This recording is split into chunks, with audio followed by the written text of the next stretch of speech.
you were doubting, and you were nervous. I was and nervous. You were nervous. You forgot that was Justin Tucker. You forgot. I can breathe now. You forgot what was going on. This is the amazing part, too, Rita, is that a couple times while the Ravens been going through this stretch, I've had a moment where I've said, it's almost unfair because, people forget on top of everything else. Yeah. They also have the best kicker in the history of the game and one of the best punters in modern football. Yep. And what's kind of cool about today is that while we've been making jokes about how they haven't been having to kick the ball or punt the ball in recent weeks, they needed both of those guys to come through with massive game-changing plays in the second half of this football game. Absolutely. Both of those dudes needed to step up and make massive football plays in the second half of this game in order for the Ravens to win. And I dig that because it's a reminder that, they're not. I know it's Lamar. I get it. Lamar's, the story. Yep. But they're not just Lamar. No, and today is a great example of that, right? Today is a great example, and because I say that because Justin Tucker is a guy that honestly we've just kind of forgotten about over the weeks, and not in his own fault. Right. It's a good thing in terms of the offense has just been so efficient and effective that we just haven't seen much of Justin Tucker. And then last week, he missed one. I mean, he made up for it. I think he had two more. Yeah, he had that weird stretch. He had that weird stretch. And he has that sometimes, right? Every now and again he'll have one. But this is why having a great kicker like Justin Tucker is so important, because there are teams all over the National Football League that don't have the luxury that the Ravens have in that position. And Big facts. I mean, we saw some bad kicking on Thanksgiving while you were eating your turkey. Maybe I should say trust.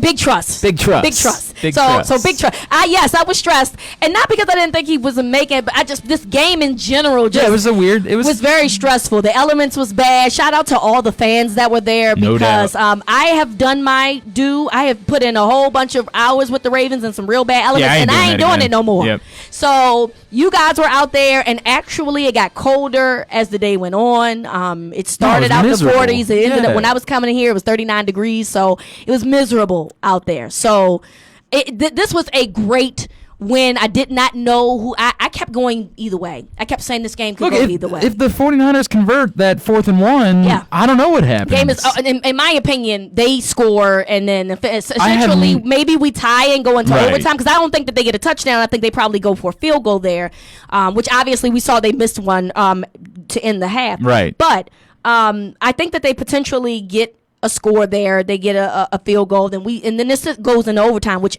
the Ravens did not want because San Francisco was moving the ball. Yeah, they had figured out ways. They did.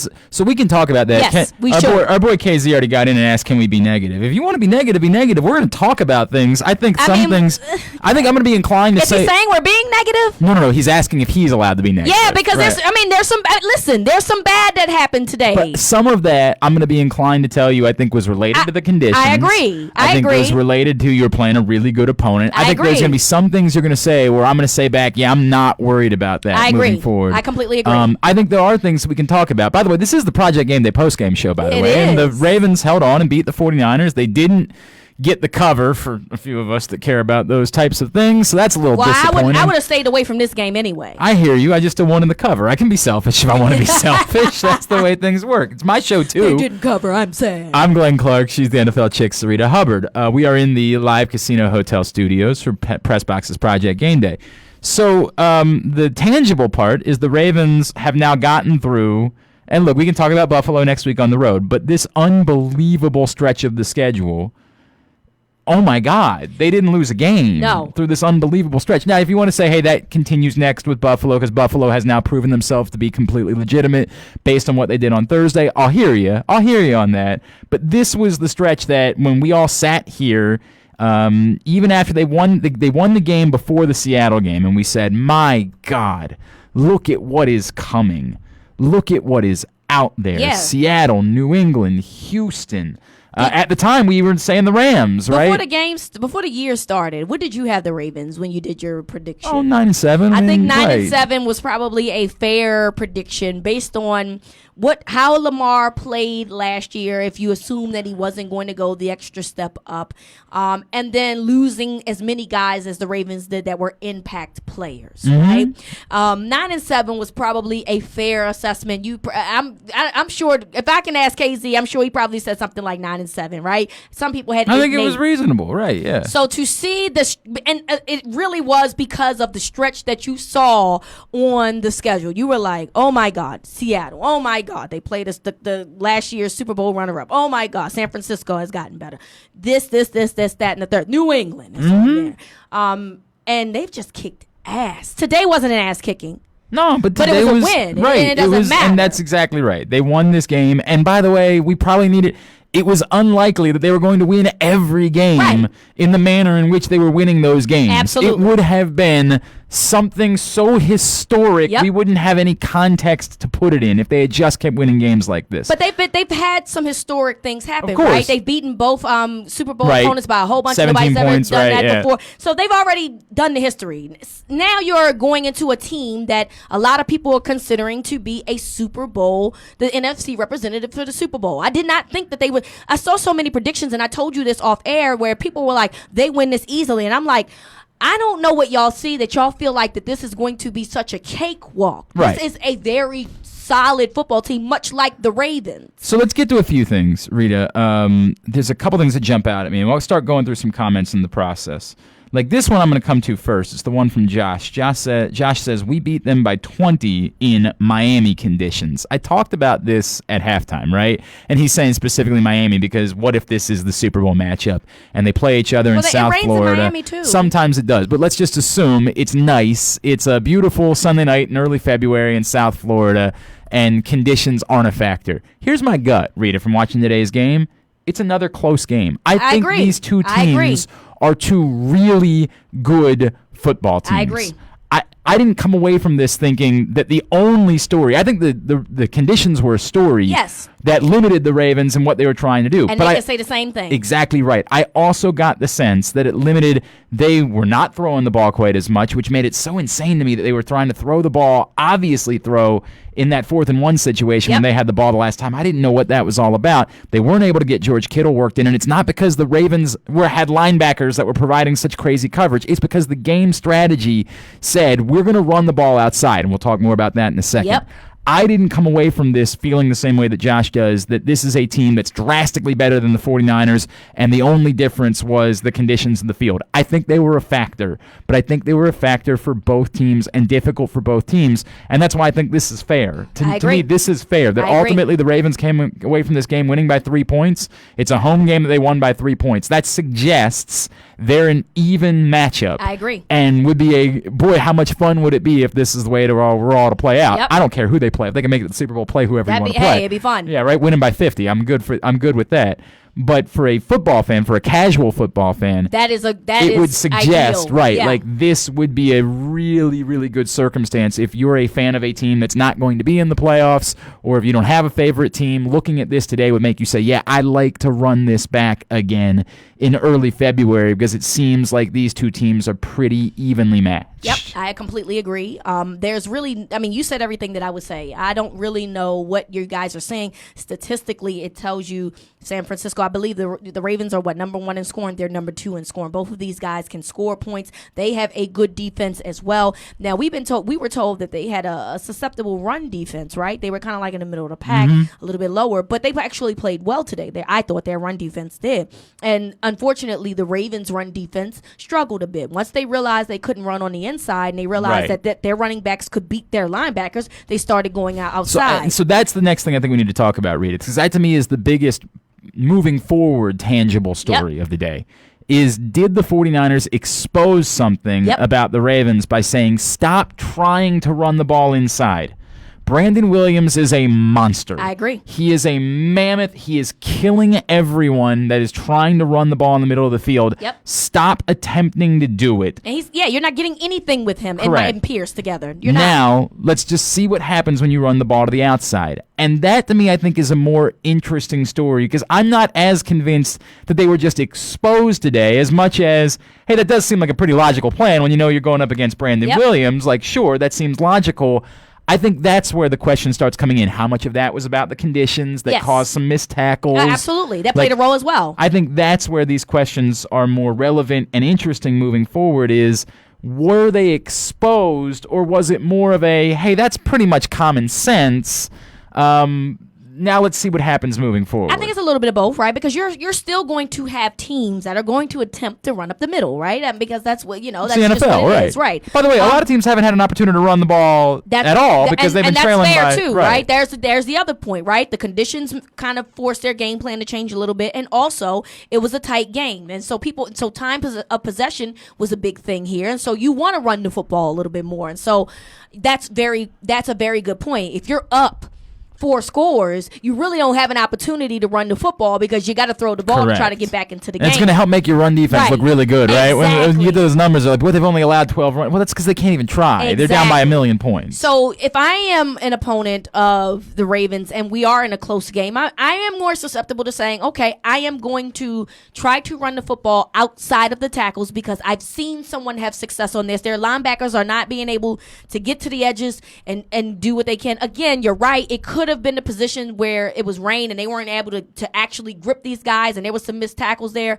But even from that, aside from that, they were still able to get outside. They were still able to get positive yardage outside, and that should be a concern when they look at this tape. I agree. This week. I agree. And again, the Ravens want to put more defensive backs on the field, right? too. They would rather that. And so if the defensive backs are going to be susceptible against the run, they're going to be forced to put more. This is a simple. One of the things that I've given them the most credit for is that this is just super logical. They looked at their roster a few weeks ago and said, our defensive backs are better than our linebackers. Let's try to get more defensive backs on the field. It wasn't about opponent. It wasn't about, hey, we're facing Lamar Jackson, so we need more speed. It was just, here's where our good players are. Let's try to get those guys on the field more often, and let's ask them to do some varying things when they put them out there on the field. And a guy like Chuck Clark, for example, has responded big time. Yes, he has. In that situation. He's been an absolutely monster. Forced another fumble today that turned a game early on when the 49ers had a chance to maybe build onto a 7-point lead. Instead, the Ravens got the ball back with a short field. Yep.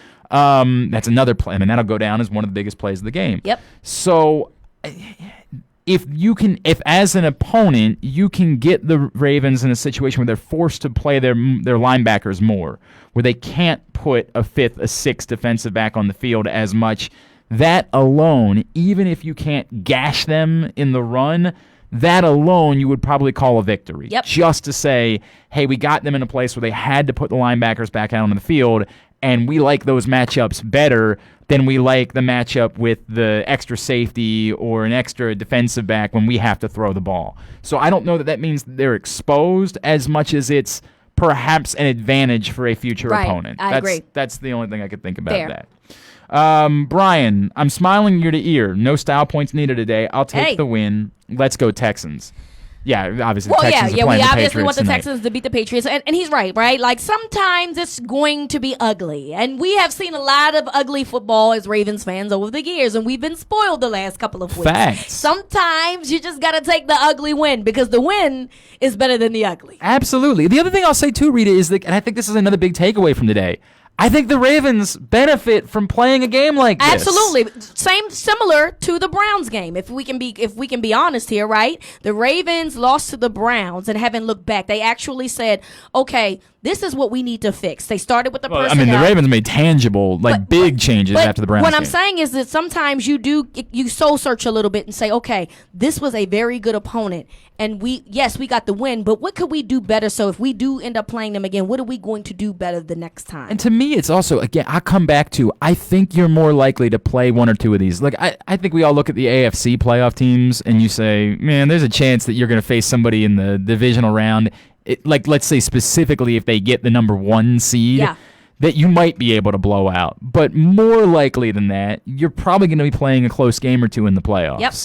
So let's face a team, a really good team in a close game, and remember what it takes in order to win that game. That you've got to get a stop on 4th down, that you've got to convert your own 4th down. You got to go for it in a bold situation. Look, I didn't agree. I know KZ has already brought it up. I didn't agree with a couple of decisions that they made. I didn't agree with ultimately I agreed with you that the 4th and 5 situation, Yeah. That's tough. But and look, I know this is. By the way, apparently my video is frozen, and I apologize for everybody. Oh. You look fine, apparently, but I'm just like a face over here. I think you can still hear me as long as you can still hear me. They probably just can't see you, right? But okay, so the 4th and 5, right? My thing is that I know the analysis tells you that it's still in your favor, but I think with the way that San Francisco has moved offensively, you have to play where you want to pin them back. And so even if they move and get a couple of first downs, they're still in a position of 3rd and long, and eventually they punt. That was my concern. And so I tried not to be so hard on them because obviously they've been very, very, very good on 4th down conversions this entire season. But I do think sometimes you still got to play smart football. And in my opinion, at that moment, that was not smart football. I hear you. It worked in their favor because obviously they went for it on 4th down themselves, 4th and short, and didn't get it.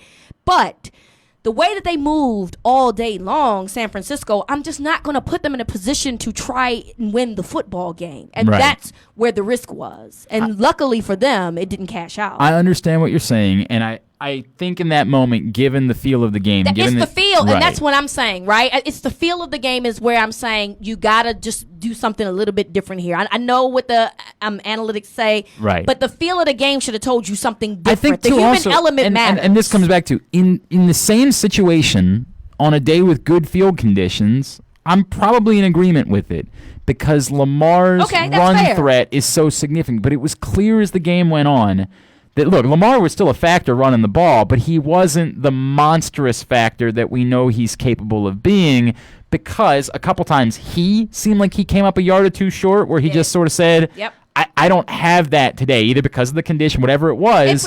And it just seemed like they were a little bit less inclined to run those types of plays today. And so in a 4th and 5 scenario in good field conditions, close game, from that spot on the field, I might say, okay, go ahead. That's fair. Because the threat of Lamar running is so real that it should open things up for you, and you should have a good chance of converting that 4th and 5 play.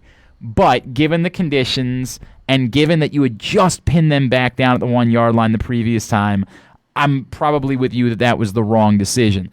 Ken Zales also brought up the challenge on the pass interference. Look, wrong pass interference challenge. Right. If you're gonna challenge one of the two, I'd be more inclined to challenge that one, right? I don't think you would have gotten that either. I mean, I agree. I mean, look, y'all, we're not getting pass interference challenges. Period. And by we, I mean just fans and the entire National Football League. They're not giving people pass interference. They want you to stop. They want them to go away. So a couple people pointed out there have been a couple of challenges since the DeAndre Hopkins thing. Yeah, there was a turnover after that. And today there was one in the Philadelphia-Miami game. What's the percentage on that? It's still very 10%? No, of course it's very low. I agree, but it's been more like it appears as though the NFL got the memo. The DeAndre Hopkins thing is the worst thing that's happened. Yes. I mean, it was maybe not what happened in the NFC Championship game, but it wasn't that bad. But it was still bad. It was really bad, and it was egregious, and it was shown all over the place. And it seems the evidence would suggest the NFL saw that and said, we need to, make sure that we maybe flip a couple of these every now and then. But no, it's still very unlikely. I mean, they could have flipped it that day, right? But so yeah, correct. They should have, obviously. So it is what it is. That being said, I wouldn't have challenged either one of them. Yeah. The Humphrey one is a goofy thing. I disagree with the call on Humphrey, but Marcus Peters got away with a hook on the same play. So we can be angry about that, and we should be angry about that. But again, the truth is that there should have been a penalty on that play no matter what. I didn't have an issue with the other one. Right. I didn't have an issue with that no call. Jimmy Ward's got the right to the ball, and I know everybody says, well, you can't go through the receiver. You're right, but you're allowed to play his shoulder, and ultimately, I think most angles suggested that if it wasn't his shoulder, it was awfully damn close. That might have been dumb luck. It might have been that he was going to go up and try to go through. And he just so happened to turn at the very last second. It might be nothing more than dumb luck. Yeah. But it looked to me like that was actually the right call in that situation. So I wasn't angry about it. And so, yes, I thought the challenge was a bad waste of a timeout that you might have needed later on in the game. I get it. It was a big spot. It was a third down play. It was the difference in being in almost field goal position versus knowing you're going to have to punt. I get all of the thoughts that went through John Harbaugh's mind in that moment. But still, no matter what, I don't think you challenge that come hell or high water. So I do agree that was a bad challenge. Video's back. Cool. Thank you, guys. AJ, Chris Wormley with a key block on Jimmy Garoppolo on that 4th down play, and go Texans. Yeah, shout out to Chris Wormley. Go Texans. And we're all massive Houston Texans fans tonight. There is no doubt about that. The Project Game Day postgame show is also brought to you by Wise Markets. Need groceries today but don't have time to shop? Order online with same-day pickup or delivery at Wise Markets. Wise to go online. Now that's convenient. Tim from Bel Air, that was a solid defensive effort and game plan from the 49ers. Had Lamar not fumbled and the Ravens scored on that possession, I wonder what the game would have looked like. Yeah, I mean, that's a fair point, too. Well, yeah, obviously that hurt. Yep. And I think they got 3 points out of that. Yeah, and by the way, again, credit to the Marcel, oh my God, Marcel made the play. Mm-hmm. Credit to him. I don't even really fault Lamar all that. That was a hell of a play to strip that ball. That was a damn good. He was going for the ball. I mean, he literally was going for it. Listen, Lamar hasn't fumbled all year. So you got to give a look. It was just the defender just made a great play. It really is that simple. I don't put that on Lamar. I think the defender made a great play. Lamar has done a great job of handling the ball all season long. Sometimes it just it doesn't go your way. It is what it is. So one of KZ's gripes, the last drive. I know you have Justin Tucker, but not even trying to get closer on that drive. Well, they did. They did, and they lost 4 yards on the next play. They converted the 3rd and 1. They wanted to make sure the 49ers were out of timeouts. Yep. Then they ran a play that designed Lamar getting out to the left to try to get more yards, and they lost 4. Yep. And once they did that, they said, okay, we can't afford to lose any more yards. The 49ers clearly knew that you were going to be running the ball because you didn't want to risk anything that involved throwing the ball and stopping the clock on a pass play or giving them a chance to get the ball back on an interception. Right. So they were going to be sending everyone in. They were going to be stuffing the box to stop the run. You tried doing something to get outside, which was a smart idea. It didn't work. Then you just cut your losses and said, let's put our kicker in the best situation we possibly can. I was in agreement with how they handled that spot. I agree. I was in agreement with that. From Diz, I didn't believe in Jimmy Garoppolo. He surprised me today, but because of his run game. Which seems like a really backhanded compliment, Diz. It is a backhanded compliment. And, I think Jimmy Garoppolo is a good football player. I do, too. I was going to say that. I think he's a good football player. Yeah. I don't know but I've seen him with games like the Ravens game, with games like the Seattle game, where if they needed to make a play, he just... I don't know. I mean, the 4th down throw to Deebo Samuel was baller. Yeah, that's a baller throw. No doubt. But also, we can also say, Yeah, you got a pass knocked down at the end of the game on 4th down. Right. Where it was hella important for him to have that first down, that conversion. So I think he's a good football player. I don't know if the 49ers are down, how they'd fare and he'd fare. Let me say specifically him. But I think he's a good football player. I think that we took what happened in the preseason a little bit too far. It's the preseason. Everybody is still just trying to work some things out. And because he was so poor in the preseason, we just assumed he wouldn't be a good football player. I think he's a good football player, and I think he has a great head coach that allows him to be put in good situations. Reed, I'm going to make a weird comparison because I'm not in any way comparing Jimmy Garoppolo to Lamar Jackson. So don't listen to what you think I'm saying, right? I'm not saying you. I'm saying everybody else. Yeah. There's a lot of credit given to the Ravens coaching staff for how they have constructed an offense that's built around Lamar Jackson. And I agree. I think part of it is Lamar Jackson is just an incredibly gifted athlete that can do a lot of things and might be able to succeed doing a lot of things that he's asked to do. But credit to the Ravens, they have built what they do, their thought process around Lamar Jackson and what makes him such a dangerous weapon. Yeah. It's the opposite of what happened when Joe Flacco was here for the last 5 years, which is, hey, we know what this guy does really well, so let's build a West Coast offense instead. We know that his strength is throwing the ball downfield. We know his strength is his cannon of an arm. So instead, let's throw the ball in the middle of the field 50 times. Yeah. That was insanity. That was, dereliction of duty. That they deserve to be beat up regularly because of that. The 49ers are doing something similar, is building the Jimmy Garoppolo strengths.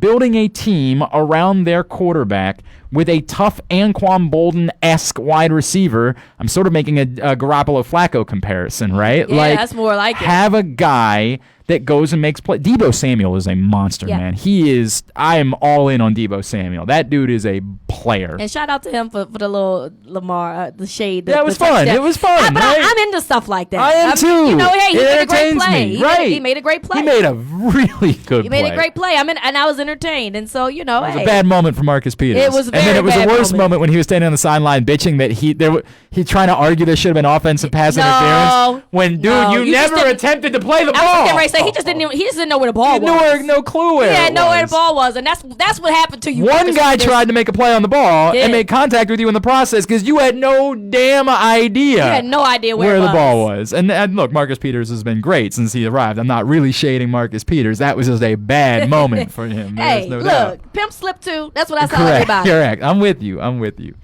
Jason, our defense is rounding into bend but don't break form. Allowed a lot of yards, but kept them out of the end zone for the most part. Are you concerned about how our corners seemed out of sorts for most of the game?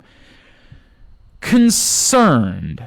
Again, it's so weird, Rita. Like, it's so weird. I'll probably get back to me next week is all I could say. Yeah. There's a lot of stuff that happened today that I don't think happens if the conditions aren't as bad as they were.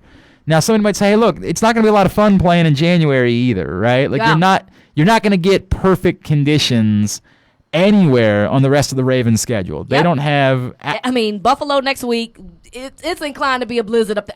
Oh, Lord, please. I'm not speaking that into existence, by the way. Right. But, I mean, they're literally on the lake. Yeah, Who knows what They're going to Cleveland as well. They're going to Cleveland even later in December. As well. Where that lake effect snow, another lake that they're getting. Then in the postseason, it's either Baltimore or Foxborough. Yeah. That's the list. Fun times. The next time you could play a game in like really pleasant conditions, outside of something absurd, outside of just a bizarre day where like next week in Buffalo for some reason it's 50 degrees, right? Outside of that would be the Super Bowl. That's the next time you could play a game in great conditions. So if what you want to say is, hey, I'm worried about how the defense played because, well, maybe the conditions won't be like this. Maybe it won't be pouring and freezing. Right. The conditions aren't slated to be particularly good the rest of the way. Right. Okay, I mean, I'll listen a little bit on that. I'll hear you. Like, this is what you're up against moving forward now. This is what you're up against. Scott, this was the first time in about 6 games where Lamar didn't look like the best passer in football. Okay. Sure. I mean, he definitely missed throws. The one that was behind Snead, like, late in the game, that was a third down play, right? That was a miss. I mean... Like, he missed throws. It was wet out there. Right, correct. I don't know if you know that the weather was kind of bad. I don't think it happens. Like, you know, this was probably a first for him, and so it could have been worse. Yes, you know, it could have been way worse, and Big so facts. he was still effective. Yes, it wasn't one of his. I'm not down on Lamar because of today. I'm not down on Lamar in any way because of today. I still feel the exact same ways that I felt about him before this game, coming out of this game.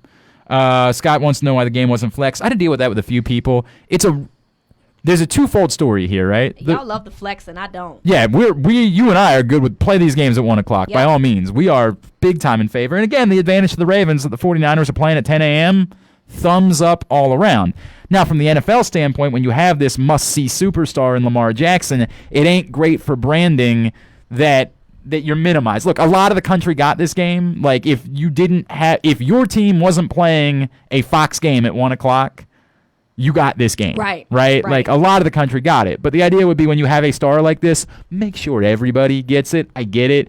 The night game tonight, the NBC was never bailing on New England, Houston. Nobody's bailing on New England. This is not happening. They were and never. Houston is still a good football correct. team. So that's and a fairly big market. So you're saying that they should have flexed it to 4? Okay, fine. Well, the problem that being this was a Fox game. Right, but that's what I was going to say. Right, Fox doesn't have the doubleheader this week. Correct, and so CBS does. So CBS would have had to have traded for it. They would have had to give something up that they really wanted in order to trade for this game. And when they looked at their 4 o'clock window and said, "We've got Chiefs Raiders," like, yeah, no thanks. That's Pat Mahomes versus one of the best brands in all of football. We good. We're not going to give up something we really want. Yeah. Despite the fact that this is a good game that would be well marketed. It's a smaller market, and San Francisco's a bigger market, but not overwhelming. Right. Like, we're good. We'll keep what we've got. So that's the story. Although I do think it's CBS's loss, but at the same time, I get it. I think what I really think is it's the NFL's loss. It's the NFL's loss that you have a marketable superstar, and the entire country didn't get to see him. Well, like that's the NFL's loss. It's not my loss because I got to see him, and it's 1:00, and I didn't have to wait all day to be stressed out. My stress is now over. Right. Thank you. By the way, a couple people checked in from out of town. Like Gregory says, game was shown live on Fox in Atlanta. The first time this season, a 1 p.m. game was shown here. Really? That's the draw. Yeah. But that's the Fox said, hey, we're going to put this game on, in as many households as possible. Yep. Like, we've got the doubleheader this week, so we can put the game on no matter what. And unless you're in Philadelphia or Miami or one of the markets where they had a direct game on up against it, you got this game. You had this today. game, yep. Jason says he's mad, though, because it wasn't in L.A. Sorry, Jason. I'm sorry, man. No way. Oh, okay, it's an interception. When I saw people pointing, I thought somehow that ball was caught. John in Little Rock. Gritty win today, folks. Thank God for Justin Tucker. Yes. Yeah, I really am happy. Like, Sam Cook and Justin Tucker have been so good for so long that it's hard not to be happy for those guys that they, after going a few weeks without being involved, and in Tucker's case, kind of only being involved in negative ways, right? Like, I'm happy for those guys that they both were able to make massive plays in the second half of a big win. And I loved seeing how they celebrated him at the end of the game. That was silly. It was silly. It was over the top. But that's what this team is. They are silly. They're over the top, but they're fun. And why don't you love that? And so and I don't even. Not you. I'm saying, why wouldn't anybody love that? Not me. But I don't think that they were even showboating. I just think that they were just out there having a good time. That was a huge game for them. That was a big matchup, and they won the football game because of him. And that's not an easy kick. It's not. It's 49 yards in terrible conditions with the game on the line. Absolutely. So I loved how they celebrated him. I thought it was great because, again, like you said, I mean, they've kind of been in the shadows because they didn't really need those guys. And so today they got some work. Just, things was a little bit different. And the weather was Sam different. Cook dropped a baller. He did. Punt. And give all the credit in the world to Chris Moore, too, for getting down there. Man, I still can't believe that ball didn't touch the line. That's unreal. I swear, when they showed the replay and it chipped up, I didn't see no white. I was like, oh, that's good. Yeah, I mean, they're good. It's incredible. That was an incredible winning football play in the second half of the game. And it's neat for those guys because they've been so good for so long that they were able to remind everybody today, hey, if you need us, we're here still. We're gonna come through for you still too, right? They've got to be happy that they haven't been needed, right? Like that's a good thing for teamers. They want to win a Super Bowl too, so they're glad they haven't been needed. But if you need us, we're still gonna come through for you. We're still going to make big-time winning football plays. That's the reason why you paid us, is because we're going to be in this spot, and you're going to need something to happen. All you idiots that wanted them to cut these guys and go with Kari Vedvik, remember what you're dealing with. Who said that? There were dummies. There were a lot of dummies this preseason that were running their you pay these guys a lot of money. You could have one guy do both things. No, you can't. Lord. And no, you can't. No, you can't. That's the real. And does he even have a job? No, I mean, obviously the fact that he's turned out to be awful, he doesn't. So he's out the league? Well, he's trying to, I think, just be a punter now. So he's sticking to one thing now. He says he wants to train to just be a punter moving forward, I think was the word. Cool. Yeah. You guys wanted them to. All right. Yeah. We got to go. To find a gripe, you got to try really hard. All right, when we come back in, somebody asked about next week. It was Brian. We will talk about next week next. That's what we're going to do. I need 2 minutes to get a word in for our great sponsors, and then we'll come back in and talk about Buffalo next week as the Ravens continue to eye a potential number 1 seed after a 20-7 victory today over the San Francisco 49ers. I just had a brain fart there for a second. Hey, this is Stan the Fan. You know we're all hoping for a special season out of our football team. When it comes to dining out casually and affordably, I know a place is special every season. The Costas Inn at 4100 North Point Boulevard. Not only are they known all over for their great steamed crabs and crab cakes, they have a couple specials you want to keep in mind. Monday night is crab cake night. Tuesday night is ribs night. Wednesday night is steak night, partnered with half-price bottles of your favorite wines. And Thursday night is lobster night. So check out the Costas Inn this football season, and you may come back whatever the season. That's the Costas Inn, 4100 North Point Boulevard, 410-477-1975. Need groceries today but don't have time to shop? Order online with same-day pickup or delivery at Wise Markets. Wise to go online. Now that's convenient. This is Stan the Fan for Glen Burnie Transmissions, located right in the heart of Glen Burnie for almost 60 years. If you suspect you're having a transmission problem, GBT can save you hundreds of dollars over taking it to the dealers for a repair. Make an appointment for a free diagnostic and estimate. Call GBT at 855-728-1841. Their mission is simple: to provide excellent service at a reasonable price. Go to their website at gbt-online.com to check out all of the 5-star reviews. Let my friend Mark Schwartzman and his GBT team take the troubles out of transmission troubles. Call them today at 855-728-1841. Respect. It's more than a word. In the U.S. Army, it is one of our core values, earned through selfless service to our nation and making a difference both at home and abroad. On the Army team, respect is earned daily. And now, in addition to earning respect, you may earn up to $40,000 in bonuses if you qualify. To learn more, visit goarmy.com/bonus or call 1-800-USA-ARMY, paid for by the U.S. Army. Catch all of the action at your neighborhood Glory Days Grill, where we have tons of TVs to catch every moment of every game. Enjoy $6.99 burgers on Mondays, $5.99 nachos on Thursdays, and drink specials throughout the season to help you cheer on your favorite teams. Come in today and try something new from our seasonal menu. Glory Days Grill, great food, good sports. All right, back in here on the Project Game Day postgame show after the Ravens defeat the 49ers to improve to 10-2 on the season. And now again, we turn our eyes to the 10-2, as we'd like to say. Yeah, man. This is what a it's world! Wild, what man. a world! This is wild. And now we turn our eyes to tonight, as the Patriots have to go to Houston to face the Texans, and there's a genuine chance. There's a genuine chance the Ravens could wake up tomorrow morning holding the number 1 seed in the AFC. That's why you just got to keep winning. Again, who cares? They won by 3 points. They had to grind one out today. I don't care. They won. Keep winning, and I remain convinced the Patriots will lose a football game. And if you can keep holding your end of the bargain, that's all you got to do. You'll walk out of this with the number 1 seed. That's all you got to do. Hold your end of the bargain. All right. She's the NFL chick, Syreeta Hubbard. I'm Glenn Clark. Rita, so looking ahead to next week, I feel differently about the Bills. You asked me when you came in here today, you said, how you feeling about the Bills? And I said, I thought they were frauds. I did. I genuinely believe they were frauds. And I don't want to give too much credence to a win over the Cowboys because I think we all kind of feel the same way about the Cowboys, which is that they're frauds. They're frauds who can put up big numbers against bad teams. Except for the Jets. Well, yeah. But so I don't want to give them too much credit for what they did, but they looked like a team that was better than I had been willing to give them credit for. Absolutely, and particularly for me at the quarterback position. I was not a big fan of Josh Allen coming out of college. And respect to their coaching staff. They've put him in a position where they're playing again with his strengths. They run him as well. He's a big guy. But he can't scoot the way that Lamar can, but he can scoot a little bit. So they've absolutely improved. John Brown, a guy that we had on our roster just a year ago, has stepped up and done well for them as well. He's been great. He's been really good for them. He's been great.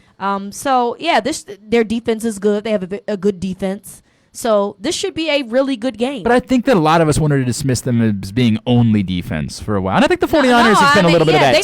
They know how to move the ball. Right. They are a better offensive team. Again, they don't have the weapons. It's not like you're talking about a team that's so loaded that individually they scare you. They could use another running back and probably a big receiver, a big possession receiver. But, it's what they have and with the schedule that they have, they've been good. Right, correct. I think it's again, and you just don't know what the circumstances are here. Yeah. Just for the fun of it, let's pull up what the weather. We have the internet. We have the ability technologically to get a sense for it. And look, a lot can change, obviously. But we can pull up because I think that's going to be a factor as well. Yeah. If you're telling me that somehow it's a magical 50-degree day in Western New York next week, then I'm going to say I expect the Ravens to go up there and handle business. Yeah. But if it's going to be a day where it's going to kind of suck, and then I could see it being interesting again. I could see it being competitive again. I think the Bills are a pretty good football team. I don't think they're great. I think they're pretty good. And that's fair. Next Sunday, right now it's saying cloudy, 44 degrees. So I'd take that. bad. Yeah, I'd take that 10% chance of rain. If that's the case, if it stays that way, I feel pretty good about the Ravens' chances next week. Yep. The biggest concern for me was that the weather was going to be a mess, and that would play into the Bills' hands. But so far, it looks like it's not too bad. I hope that ends up being the case. Based on what you just said, that's better weather than what they had Facts. today. All of these things are facts. So yeah, that's how I feel about the Bills. That's Yeah. how I feel about this matchup moving forward. And the Ravens will have to keep thinking about conditions as they, credit to them. I know that there were a lot of jokes made on the internet about the, wet balls tweets Yes. this week. I but was one of them. I'm not mature enough. I hear you. I don't blame you for making those jokes. They're funny still. I don't care how old we get. They're still going to be funny. Handling wet balls, that's always going to be funny. But to their credit, it was a smart strategy. Mm-hmm. It wasn't just about silly internet jokes. It was a smart way to prepare for a football game that was going to be played in these circumstances. They're going to have to keep thinking about that every week as the season goes on, is what are the circumstances that they're playing in and what do they need to do in order to be prepared for that. And so, that's where we're at with the Ravens at the moment. God, I've already missed a couple of these. Charlene just wants to say caw. All right, cool. All right. Yeah, we're down with that. We're down with that. All right, we're always good with that. And from AJ just wants to celebrate Justin Tucker. All right. Yes. All right, we're good. This is the Justin Tucker appreciation. Agreed on all accounts. Appreciation agreed post-game. on all accounts. We will agree with that, and we'll move on for the week. How about we do that? Yeah. Rita somehow works the schedule where she comes in for a week and then she bails on us for another 2 weeks. No, I think I'm here next week. I got you off the schedule for next week. Oh, okay. It might be right. I mean, if you can do it, we can talk about it. We can talk about it. Let me double check. I'll double check. Let me. Look, I'm thinking. But I've got you off the schedule I might until not. week 16. Okay. All right. I got you back here for the Browns game. That's what I got. I'm back for the rest of the year. If I'm not here next week, I'm here for the Browns. I'm here for the Steelers. Yes, I got you back for those two. two. The two biggest right. games. Well, we're hoping they might be meaningless games. That's what we're hoping. We for are at that hoping. Point. I would like it to be us talking about the AFC trying to lock North up, champion and locking the number one seed. Oh. Excuse me. Yeah, right? I'm sorry. Let's think big, Rita. I'm sorry. Let me think Rita. big. I apologize. Of course, in the meantime, at the NFL Chick on Twitter. Of course, also you got, what else can I plug? Gridiron Gals. Yeah, that's right, the podcast. Yeah, absolutely. Gridiron Gals podcast. You can find it on iTunes. You can also find it on SoundCloud, Lisbon. So, yeah, always. And on the Gridiron Gals social media. So, Instagram, Facebook, Twitter. Love it. Love it. I'm at Glenn Clark Radio. Of course, Glenn Clark Radio tomorrow morning, 10 to noon. Our buddy Bradley Bozeman will be checking in. I think Charles Davis is checking in after he called the game today. We'll have a lot of fun for you tomorrow morning, 10 to noon on GCR. Enjoyed it. Thank you all for hanging out with us for Project Game Day. May we continue to get to do shows like this straight on through to February. We will see you next week. This has been the Project Game Day postgame show from the Live Casino Hotel Studio.